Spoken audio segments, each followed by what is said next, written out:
হয়েছে নাস্তিক, তারা আল্লাহর অস্তিত্ব মানে না। তারা বলে আল্লাহ বলতে কিছু নাই, আল্লাহ না থাকলে দুনিয়া হইলে করবে আপনার হইলে করবে। হ্যাঁ, দুনিয়া প্রথম পানি ছিল, পানির মধ্যে পোকা ছিল, পোকার থেকে ব্যাঙের জন্ম হয়েছে, ব্যাঙের থেকে বানরের জন্ম হয়েছে, বানরের থেকে মানুষ। আপনারা তো নাম শুনলেন। এই বিশ্বাস দুনিয়ার অনেক লক্ষ লক্ষ না কোটি কোটি মানুষ,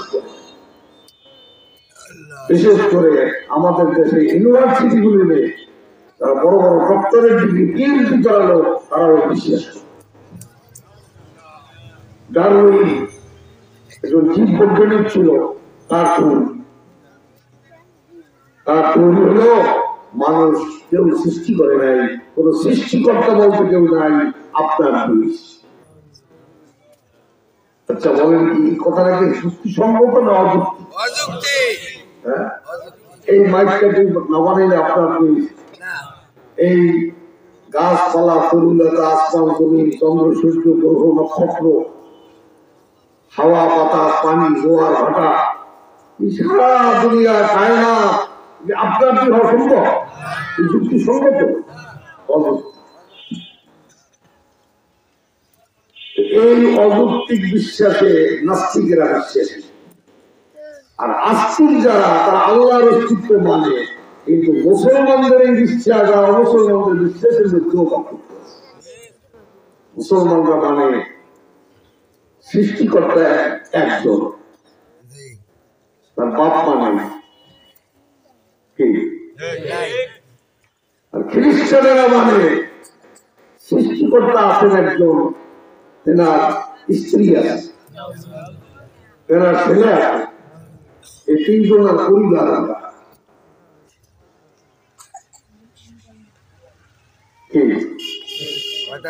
এই বিশ্বাস কিন্তু কতটুকু মানুষ করে?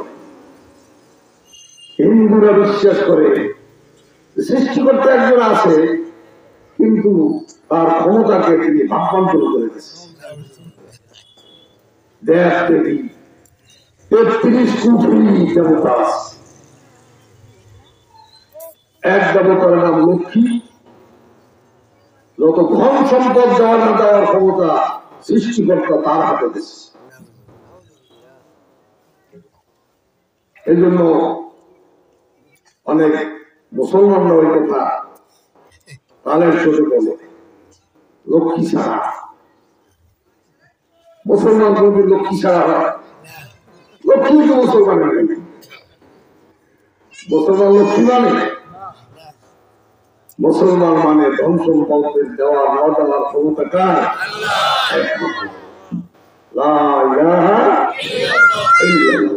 সব ক্ষমতার মালিক আল্লাহ। কার হাতে কোনো ক্ষমতা না? পীরের হাতে ক্ষমতা আছে? যদি কোনো মুসলমান মনে করে হ্যাঁ আল্লাহ পীরের হাতেও ক্ষমতা আছে, মাজারে যে শুয়ে আছে তার হাতেও ক্ষমতা আছে, তাহলে হিন্দুর বিশ্বাস আর এই মুসলমানের বিশ্বাসের মধ্যে পার্থক্য থাকে না। কি বলে?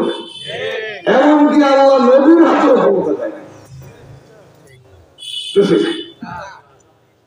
আমাদের দেশের খাঁটি মুসলমান যারা, তারাও কিন্তু পীরের দরবারে যাইয়া অনেক কিছু চায়, অনেক কিছু পাওয়ার আশা করে, কিন্তু মদিনা শরীফে আল্লাহ রসুলের চেয়ে বড় পীর আছে না। মদিনা মুনাওয়ারায় আল্লাহ রসুলের কবরের সামনে দাঁড়াইয়া, রওজার সামনে দাঁড়াইয়া মোনাজাত করে বাঙালি, মোনাজাত করে কবরের দিকে মোনাজাত করে। সৌদি পুলিশ সে আইসা এমন করে একটা ধমক দিল, তার দুই কান্দা ধরে এক ছটকা মারিয়া কোটলার দিকে মুখ করে মুখ করে দিয়ে বলা, কাওয়াজ চইলা কাটলা ইজা সাউতা ফাস্তাইন বিল্লাহ। যদি কিছু চাইতে হয় আল্লাহর কাছে, কার কাছে? নবীর কাছে চাইবে না, নবীকে কিছু দেওয়ার মালিককে আল্লাহ। এটা আমাদের বিশ্বাস। লা ইলাহা ইল্লাল্লাহ লা ইলাহা ইল্লাল্লাহ কিন্তু আমাদের বিশ্বাসের মূল মন্ত্র, আমাদের বিশ্বাসের মূল মন্ত্র। খ্রিস্টানেরা বিশ্বাস করে ইন্নাল্লাহ সালিসু সালাসা, আল্লাহ তিনজনের একজন। হিন্দুরা বিশ্বাস করে আল্লাহ একজন আছে, তিনি ভগবান, কিন্তু তার ক্ষমতা দেব-দেবীর হাতে দেওয়া আছে। আর আমরা বিশ্বাস করি যে আল্লাহর নাম ভগবানও না, ঈশ্বরও না, গড়ও না। আল্লাহর নাম কি? ভগবানের কি? আরো ভগবানের কি? আল্লাহ। এর ভক্তি আছে, ভগবানের ভগবতী আছে, ঈশ্বরের ঈশ্বরী আছে, গণের গণেশ হয়। কিন্তু আল্লাহ এমন একটা শব্দ, এর কন্যা শৃঙ্খলা নাই, স্ত্রীলিঙ্গ পুরুষ লিঙ্গ নেই। দেখেন, ভগবানের ভ যদি বাদ দেন তাকে গবন, গবনের যদি গ বাদ দেন তাকে বন, বনের ব যদি বাদ দেন তাকে ন মানে নেই। গড়ের গ বাদ দেন তাকে অর্থ নেই। কিন্তু আল্লাহ এমন একটি শব্দ, এর সব অক্ষর বাদ দিলেও আল্লাহ থাকে।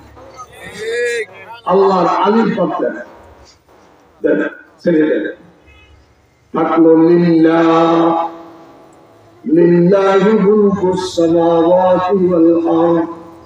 লিল্লাহ মানে তো লিল্লাহর আরো একটা লম্বা দিয়ে দেন, থাকে লাহু, লাহু মা ফিস সামাওয়াতি ওয়া মা ফিল আরদ। লাহু মানে তো লাহুর আরো একটা লম্বা দেন, থাকে হু, হুয়াল্লাহুল্লাযী লা ইলাহা ইল্লা হু।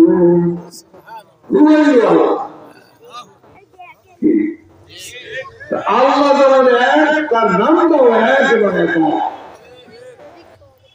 আরো একটা যুক্তি নেই, এই দুনিয়াতে অলৌকিক ভাবে অনেক গরুর গোষ্ঠের মধ্যে আল্লাহ শব্দ লেখা পাওয়া গেছে। আপনারা দেখেছেন? আমার মনে অনেকে দেখেছেন। গাছে আল্লাহ লেখা পাওয়া গেছে। সুন্দরবনের ভিতরে গাছ তৈরি হয়েছে লা ইলাহা ইল্লাল্লাহ লেখা,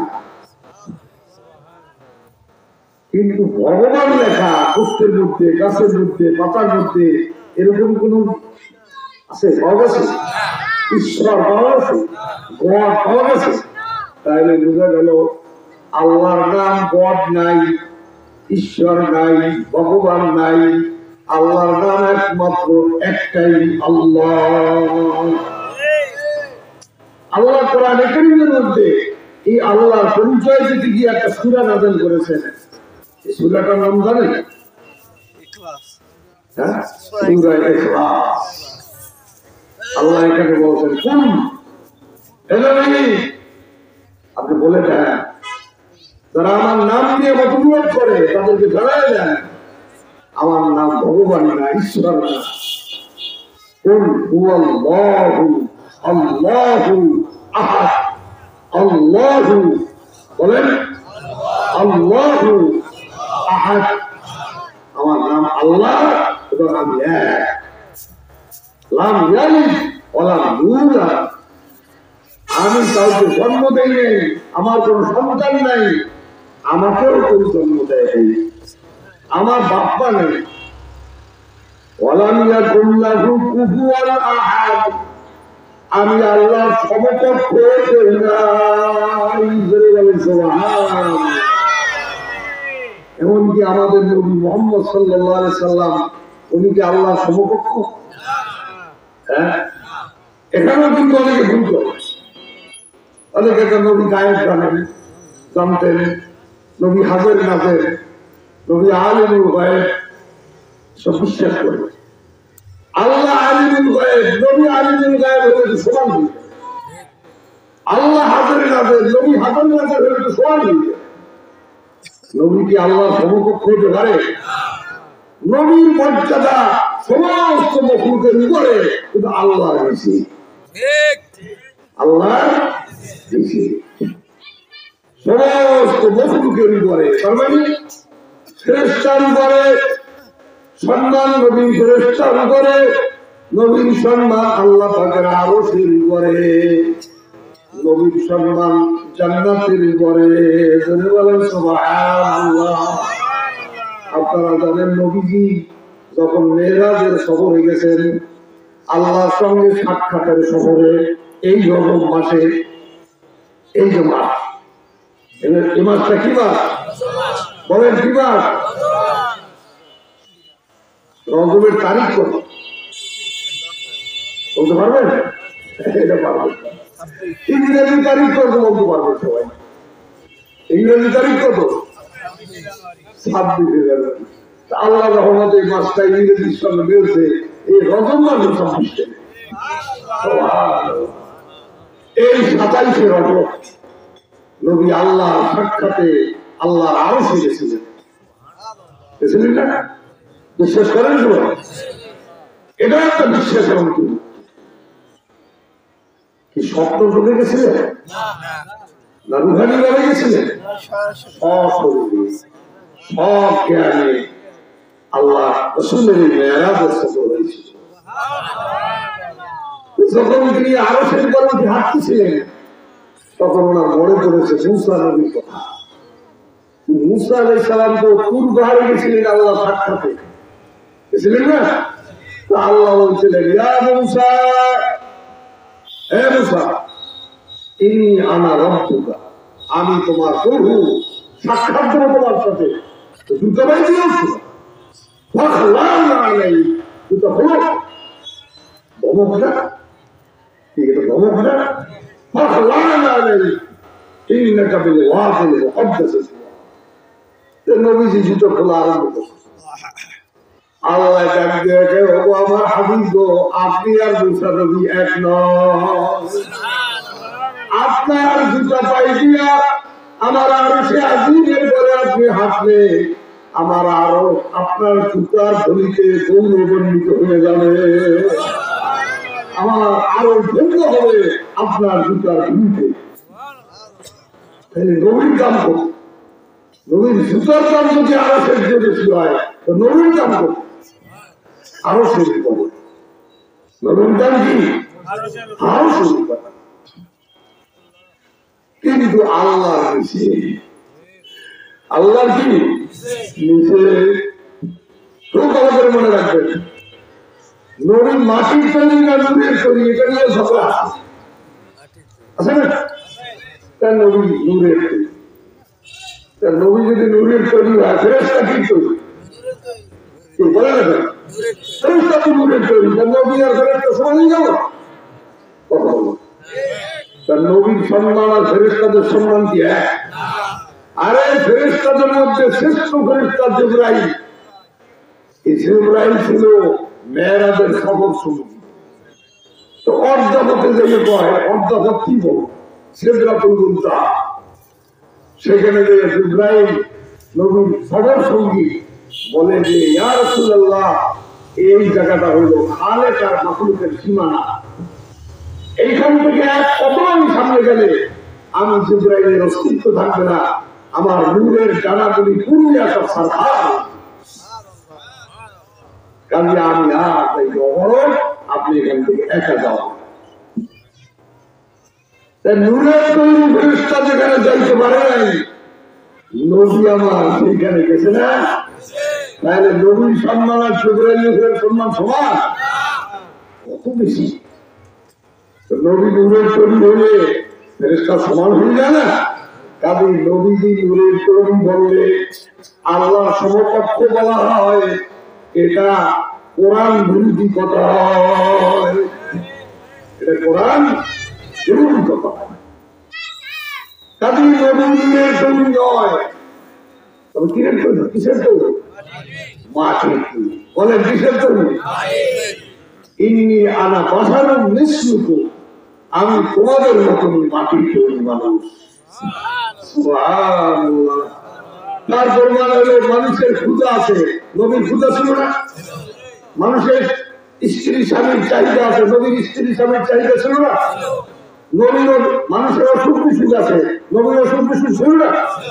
মানুষের যা যা আছে নবীর তা তা আছে। এটাই তো তোমার নবী মাটি তবে তবে নবী সাধারণ মাটির তৈরি নয়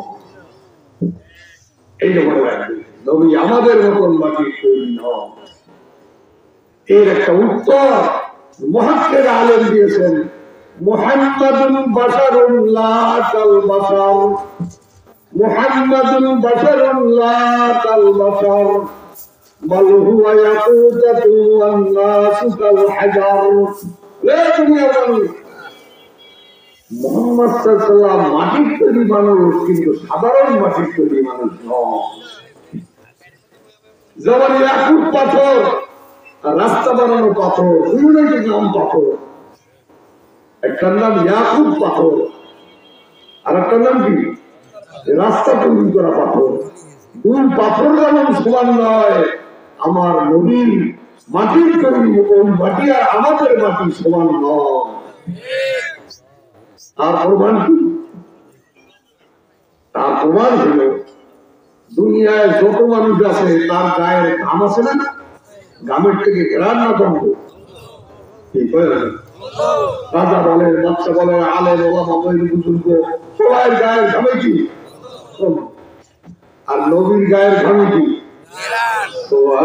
ঘেরান খালি আম্মা জানা আয়েশা রাদিয়াল্লাহু তাআলা নবীজির বিবি তিনি বলেন গরমের দিনে নবী যখন দুপুর বেলায় খানাকে একটু কাইলুলা করতেন বিশ্রাম করতেন ওই সময় তো ফ্যান ছিল না নবীর গায়ে ঘাম এরকম জমা হতো শরীরে আমি তুলা দিয়া ওইটা টিপটা উঠিয়া আমি শিশি ভরিয়ে রাখতাম বিভিন্ন পর্বে সমাজে রমজানে ঈদে এটা আমি আপন হিসেবে ব্যবহার আমার বান্ধবীরা বলতো আয়সা তুমি এই এত কম দেশ থেকে আমদানি করছো এত সুগ্রামযুক্ত আপন তো আমরা জীবনে করিনি শিখি নাই আমরা যারা আয়সা বলতেন এটা দুনিয়ার কোন ফ্যাক্টরি আতর নয় এটা হলো রাসূলুল্লাহ সাল্লাল্লাহু আলাইহি ওয়াসাল্লামের গায়ের ঘাম যে নবীর গায়ের ঘামে এত ঘাম সেই নবী কি এই মাটির তৈরি শুধু তাই নয় নবীর পেশাবের থেকেও সুগন্ধ পেশাব পায়খানা বলেন এটি স্বাভাবিক না অস্বাভাবিক কথা বলেন অস্বাভাবিক এই প্রসঙ্গে ঘটনা বলবো দিনের মধ্যে তৃপ্তি পাবেন আমার নবী কেমন সুবহানাল্লাহ এই নবীর মহব্বত করবো না কারো মহব্বত হ্যাঁ এক যুদ্ধের ময়দান থেকে সাহাবায়ে কেরামদেরকে নিয়ে নবী মদিনায় আসতেছিলেন পথে এক রাত্রে বিশ্রাম করার জন্য মরুভূমিতে তাঁবু বেড়ে বিশ্রাম করতেছেন নবীজি বলছেন দেখো আজকে রাত্রে যদি কারো পেশাবের জরুরত হয় তাঁবুর বাইরে যেতে হয় তাহলে একা বের হবে সাথে আরেকজন লোক নিয়ে যাবে কারণ শত্রুর কি আক্রমণের আশঙ্কা থাকতে পারে না তো গভীর রাত্রে নবীজির নিজেরই পেশাবের ব্যবস্থা জরুরত হয়েছে এখন নবীজির মনে চায় না যে আমার কারণে একজন মানুষের ঘুম নষ্ট করবো সেই ঘুমাইছে তার উঠেইয়া তার ঘুমের ক্ষতি করিয়া আমি তারা আমার সাথে নিয়ে যাবো পেশাবের জন্য এটা রহমতুল্লাহ আলমের ফেল দেওয়ার চায় তিনি একটা পাত্রের মধ্যে পানির একটা পাত্রের মধ্যে পেশাব করে বিছনার পাশে রেখে দিচ্ছে কথা বুঝেছেন তো এই পরক্ষণেই এক সাহাবী পানির প্রচন্ড দুর্দশা লেগে অন্ধকারের মধ্যে ওই ঘটির পানি মনে করে কেটে খেয়ে যাচ্ছে কিন্তু ওগুলো পানি না ওটা কি নবীজির পেশা কেটে খেয়ে যাচ্ছে সে বুঝতে পারে পেশা খেয়ে আমরা পানি খেয়ে যাবে সকালবেলায় ফজরের নামাজ পড়ে নবীজিটাকে পাত্রের মধ্যে যে পেশাটা ছুঁয়ে দেখায় তখন তিনি বললেন সবাইকে লক্ষ্য করে আমার এই পাত্রের মধ্যে যে পানি ছিল পেশাটা বলা যায় এইটা কি হলো? কেউ কোনো কথা বলে না, যে খাইছে সে ভয়তে কথা বলে। কথা বলো না কেন? পানিটা কি হলো?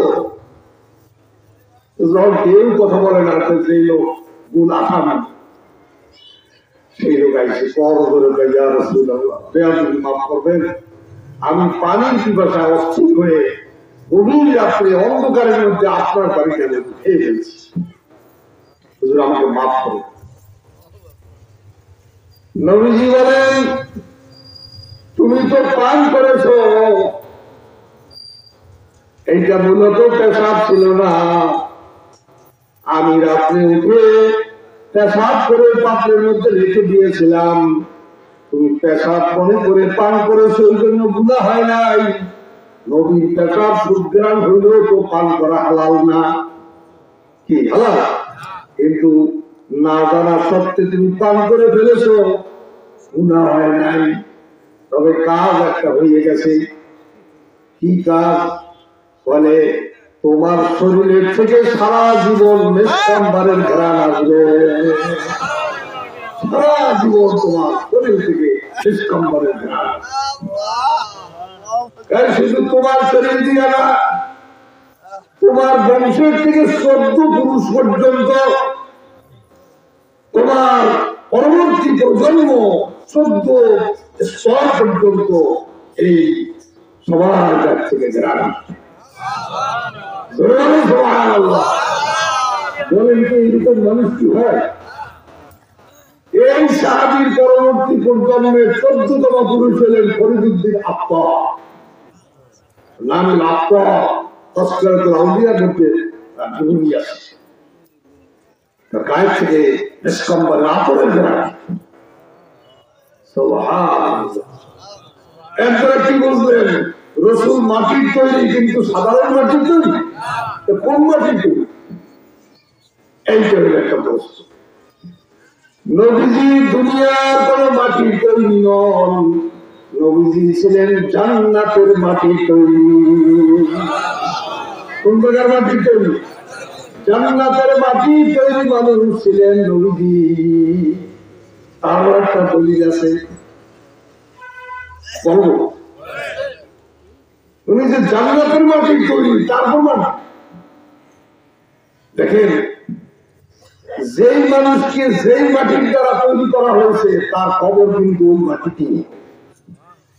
এটা একটা উসুল, মূল, ওখানেই সে মারা যাবে, ওখানেই যাবে।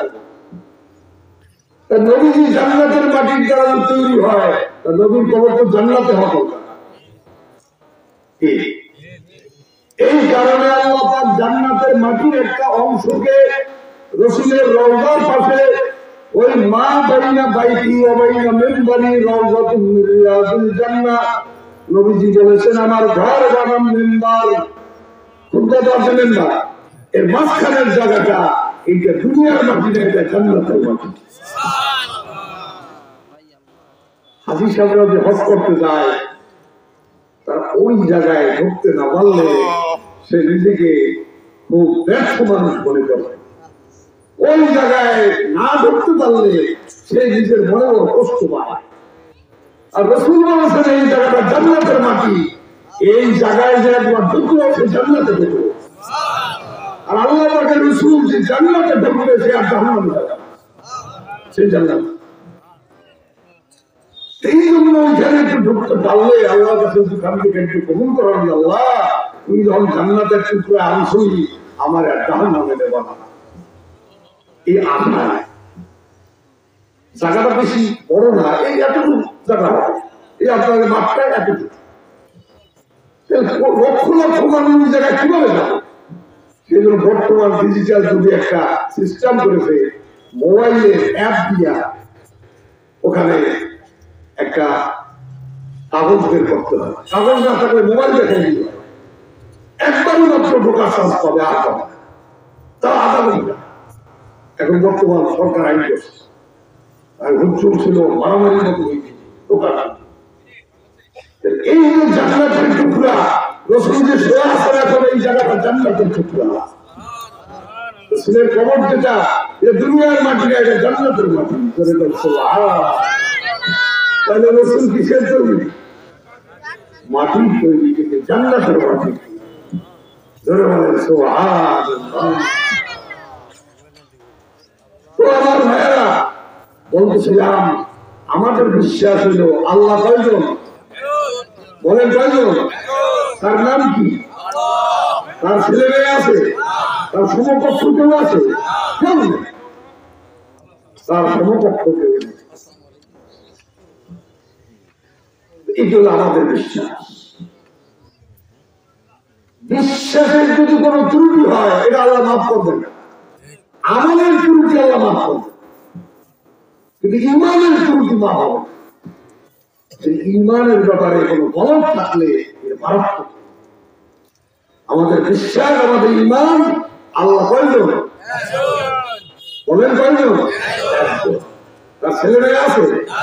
তার সমকক্ষ আছে?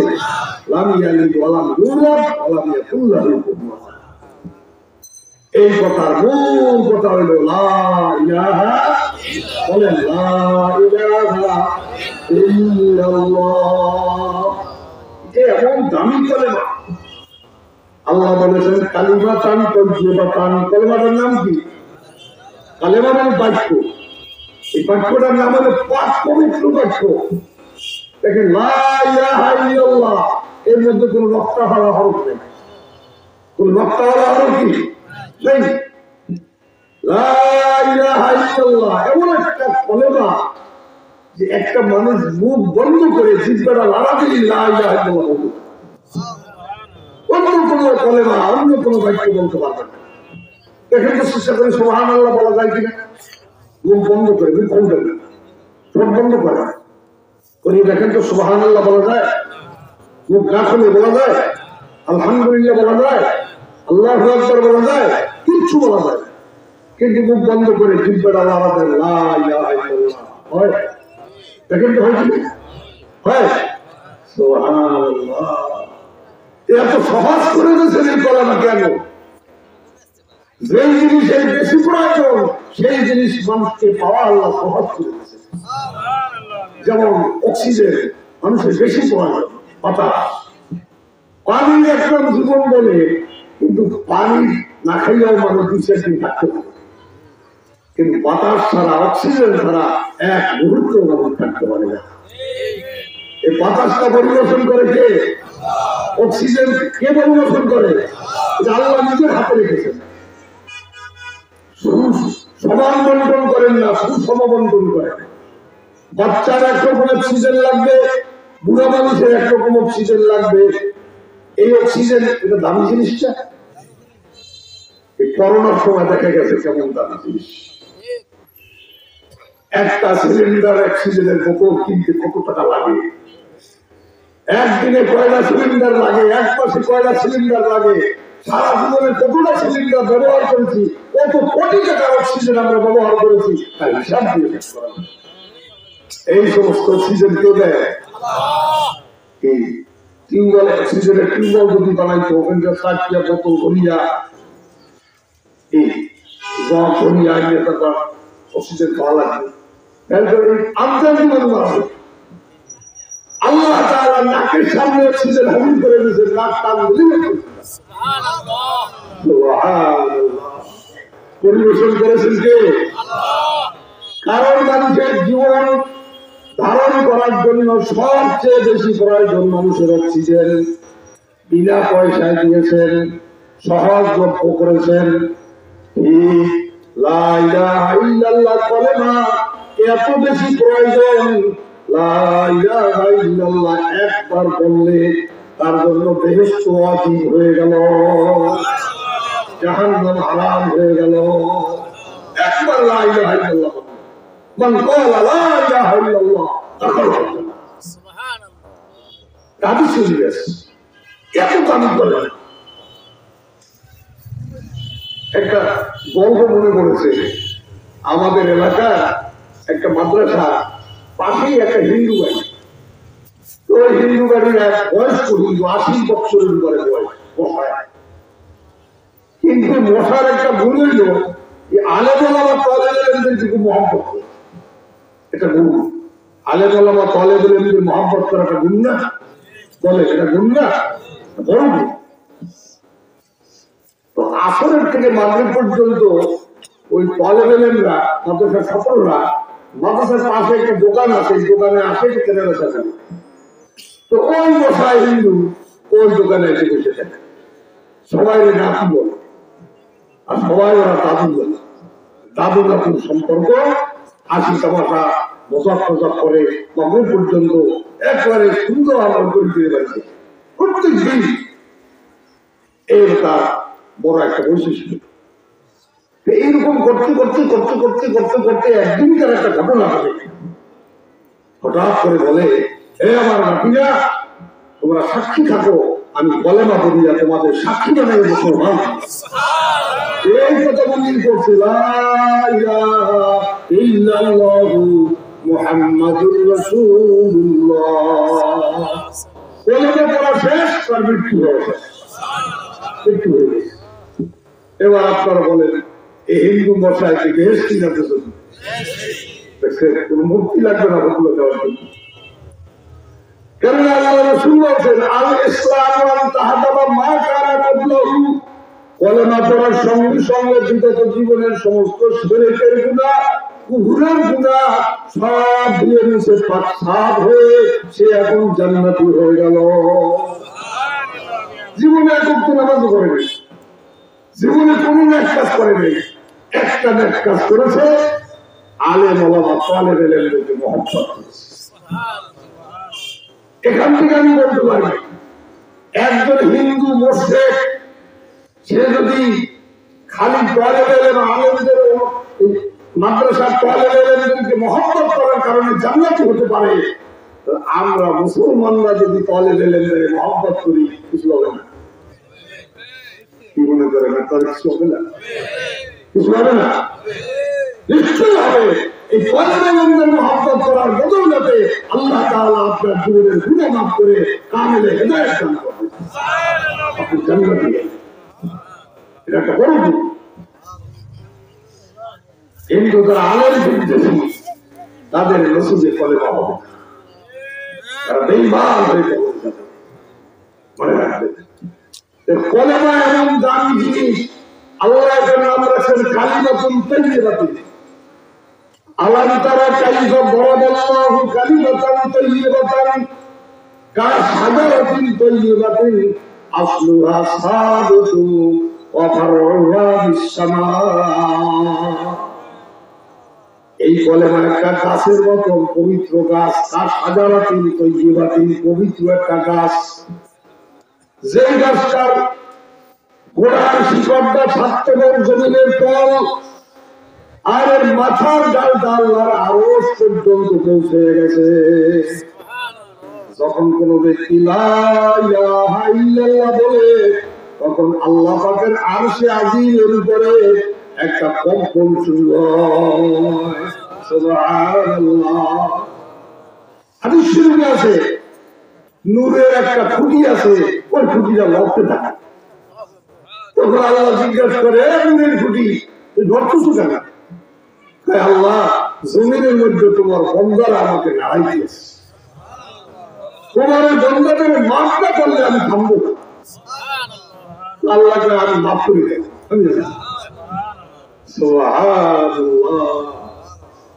এই জন্যই তো হযরত মূসা নবীকে কালিমুল্লাহ বলতো, কালিমুল্লাহ। কোন নবীকে কালিমুল্লাহ বলতো না, মূসা নবীকে কালিমুল্লাহ বলতো কেন? উনি আল্লাহর সাথে ডাইরেক্ট কথা বলতেন, জিবরাইলের মাধ্যম ছাড়া, নেওয়ারায় হিজাব হেলিকপ্টার আলের থেকে আল্লাহর সাথে কথা বলতেন। আল্লাহর কথা শোনা যেত, আল্লাহর দেখা যেত, এইভাবে কথা বলতেন। একদিন কথা বলতে বলতে কয়, আল্লাহ আমাকে আপনি এমন একটা কলেমা শিক্ষা দিয়ে দেন, যে কলেমাটা দিয়ে আমি সব সময় আপনাকে স্মরণ করতে পারি। তা আল্লাহ কয়, মূসা এই পড়ো, লা ইলাহা ইল্লাল্লাহ। লা ইলাহা ইল্লাল্লাহ। সমস্ত নবীদের কলেমা কিন্তু এক। আদম আলাইহিস সালাম থেকে নবী মুহাম্মদ সাল্লাল্লাহু আলাইহি সাল্লাম পর্যন্ত সব নবীর কলেমা কি এক। কলেমা কোনো পার্থক্য নেই, সবাই কলেমা লা ইলাহা খালি মুহাম্মদুর রাসূলুল্লাহ, মুসা কালিমুল্লাহ, ইব্রাহিম খলিলুল্লাহ বাতার দিকে পাঠানো। আমরা বলি লা ইলাহা ইল্লাল্লাহ কি মুহাম্মদুর রাসূলুল্লাহ। আর ঈসা নবীর উম্মতরা বলতো লা ইলাহা ইল্লাল্লাহ ঈসা রূহুল্লাহ। মুসা নবীর উম্মতরা বলতো লা ইলাহা ইল্লাল্লাহ মুসা কালিমুল্লাহ। কি বুঝছেন কথা? কিন্তু সবার কলেমা কি? তো মুসা নবীকে আল্লাহ এই কলেমা তো সবাই জানে, এই কলেমা আমার দিয়া আমি চাই সেটা বিশেষ কলেমা যা কেউ জানে। আমার চাইতে তাই আল্লাহ মুসা তুমি তো এই কলেমার ওজন বোঝো নাই, এই কলেমার মর্তবা মর্যাদা এটা তুমি বোঝো নাই। শোনো, এই ৭তম আসমান যদি এক পাল্লায় উঠিয়ে দেওয়া হয়, ৭তম জমিন যদি এক পাল্লায় উঠিয়ে দেওয়া হয়, আর আরেক পাল্লায় যদি লা ইলাহা ইল্লাল্লাহ এটা কাগজে লিখে ওখানে উঠিয়ে দেওয়া হয়, লা ইলাহা ইল্লাল্লাহ আল্লাহটা ভারী এত কি বলে করছেন। এই জন্য নবীজি সাল্লাল্লাহু আলাইহি ওয়াসাল্লাম বলেছেন আমার উম্মতেরা এই লা ইলাহা ইল্লাল্লাহ বেশি বেশি বেশি বেশি। অনেকে কয় যে বেশি বেশি করবো আমরা খাবো সর্বনার বিরুদ্ধে, মানে কলেমাকে সর্বনার বিরুদ্ধে বলে কার? আপনি বলবেন আপনি লাভবান হবেন, আপনি বলবেন যে আপনি ক্ষতিগ্রস্ত হবেন, লাভ ক্ষতি তো আপনার, ঠিক না? তো এই আমাদের বিশ্বাসের মূল নীতি হইল লা ইলাহা ইল্লাল্লাহ। এই একটা পার্থক্য মুসলমান আর মুসলমানের মধ্যে, একটা পার্থক্য বিশ্বাসের কথাটা বুঝতে পেরেছেন। আর একটা পার্থক্য হইল আমলের পার্থক্য। কিসের পার্থক্য? আমাদের কাজ অমুসলিমদের কাজ এক নয়, কি বলেন? এক আমল। আমল আমল বলে কাজ, আমল কি আরবি শব্দ, এর বাংলা অর্থ কি? কাজ। আমাদের কাজকর্ম অমুসলিমদের কাজকর্ম কোনদিন এক নয়।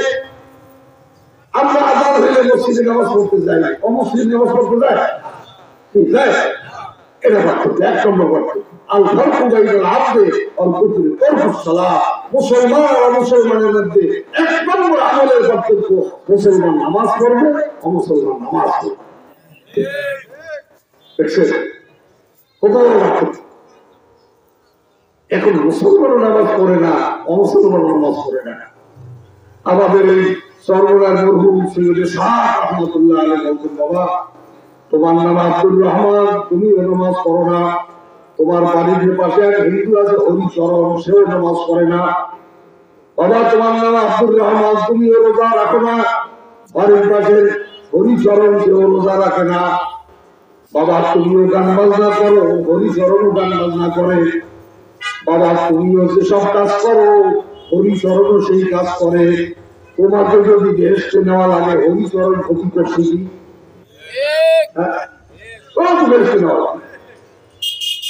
তুমি নামাজ করে না, ও নামাজ করে না, তুমি রোজা রাখো না, ও রোজা রাখে না। এক কথায় ইসলামের যত কাজ আছে তুমিও করো না, ও। আর একটা জঘন্যতম পার্থক্য আছে, কোন হিন্দু কোন মুসলিম আপনারা যে মসজিদে নামাজ পড়েন, এই সুন্দর নামাজের ইবাদতের সৌন্দর্য কোন ধর্মের আছে? সুবহানাল্লাহ, একজনকে ইমাম বানাইয়া কাতারবন্দি হইয়া এই সেনাবাহিনীর কমান্ডের মতো, হ্যাঁ রুকুতে গেছে সব রুকুতে, সেজদায় গেছে সব সেজদায়, কি সুন্দর। আচ্ছা বলো না, এটা দেখতে কোন হিন্দু আসছে? জুমার দিন আইছে, ঈদের দিন আইছে, আসে না? কেন আসে না? হিন্দুরা জানে এটা তো মুসলমানদের আমল, জুমা মুসলমানদের আমাদের না, মসজিদ মুসলমানদের আমাদের না, ঈদের নামাজ মুসলমানদের আমাদের না, কথা ঠিক না? কিন্তু আপনাদের কাছে মুসলমানরা কি হিন্দুদের পূজা দেখতে যায়? যুবকরা যুবকরা বিশেষ করে মুসলমান যুবকরা হিন্দুদের পূজায় যায়। আমার তো মনে হয় ওরা মুসলমানরা না গেলে ওদের পূজা মেলে না। মুসলমানদের যুবক দেখাইয়া অশ্লীলতা বেহায়াপনা কত আছে তাই করে। তাহলে হিন্দুদের মধ্যে ধর্মীয় চেতনা আছে, তাদেরকে ভিতরে লজ্জাবোধ আছে,